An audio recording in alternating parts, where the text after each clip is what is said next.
दोस्तों, झारखंड की सियासत में पाला बदलने वाले नेताओं की कहानी हमेशा चर्चा का विषय रही है। इस बार लोकसभा और विधानसभा चुनाव में कई बड़े नेताओं ने दल बदला, लेकिन नतीजे उनकी उम्मीदों के विपरीत रहे। खास तौर पर झारखंड मुक्ति मोर्चा के संस्थापक संरक्षक शिबू सोरेन की बड़ी बहू सीता सोरेन और पूर्व मुख्यमंत्री मधु कोड़ा की पत्नी गीता कोड़ा की कहानी सुर्खियों में रही।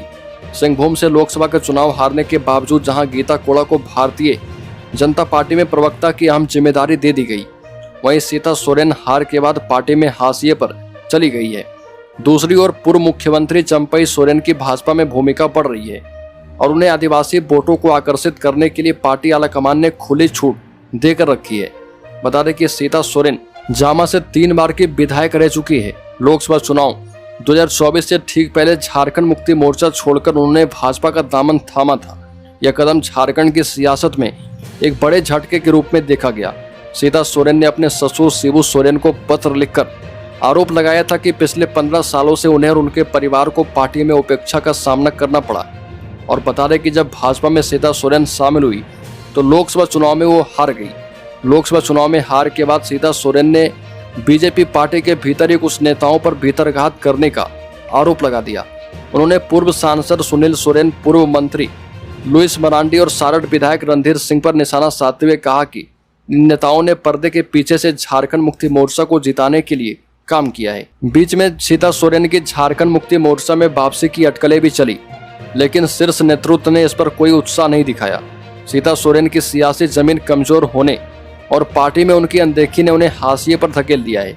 हाल ही में सीता सोरेन ने सीबीआई की विशेष कोर्ट से पासपोर्ट रिलीज करने की गुहार लगाई है, जो कानूनी मसले में उनके उलझने की ओर इशारा करता है। बता दें कि गीता कोड़ा भी चुनाव हार गई, लेकिन हार के बावजूद उन्हें बीजेपी ने प्रवक्ता बना दिया।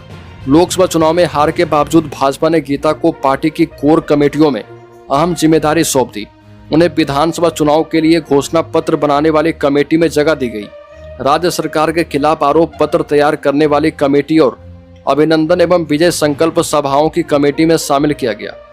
वहीं चंपई सोरेन को भी आदिवासी वोटों के लिए भाजपा की बड़ी उम्मीद माना जा रहा और भाजपा ने चंपई सोरेन को खुली छूट दे रखी है। चंपई सोरेन के आने के बाद से भाजपा को कोल्हान की 14 विधानसभा सीटों पर मजबूती की उम्मीद है, जहां आदिवासी वोटरों की अच्छी खासी तादाद है। हालांकि वो इसमें सफल नहीं रहे। चंपई सोरेन के पुत्र भी घाटशिला सुरक्षित सीट से चुनाव हार गए थे।